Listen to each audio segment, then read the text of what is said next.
My name is Joanne Leighton and I'm a choreographer living in Paris, and originally I'm from Australia and I passed by Belgium for a number of years and now I live in Paris. And I'm here in Copenhagen to look for different sites for a dance piece called 9,000 Steps. The specificity of this work is that we dance on 2 tons of salt. And so it's about sound that the dancers are making whilst they're walking, and then also it's about the traces that they leave.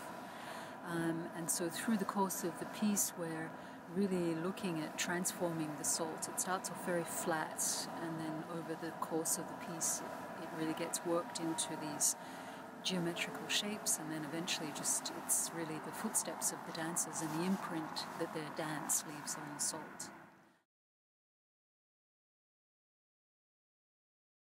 And so specifically here in Copenhagen, I've been here over the last 2 days looking for different sites.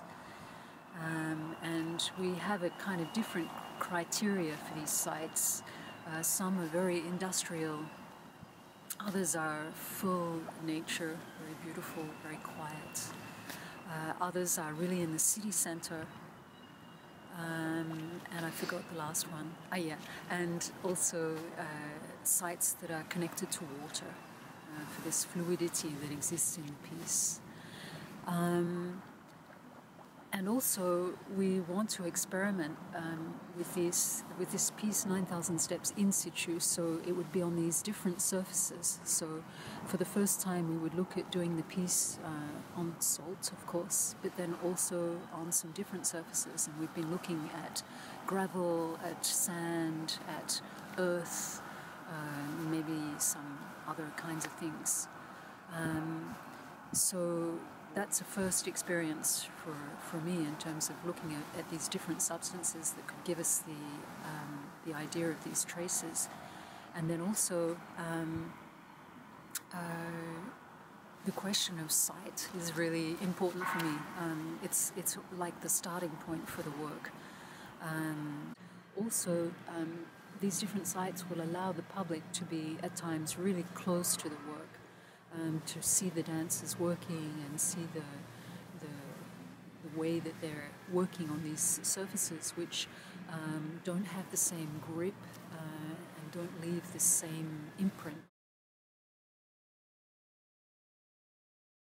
I was really struck by the light here. There's something very open in the sky, and I think that's really beautiful. We're talking about playing the piece at sunset and maybe even at sunrise, so you could see the same work differently each time, different light and a different time of the day, different rhythm of the day. Sunrise, sunsets, it tends to divide us. There are people who are more at home with sunrise and others at sunset.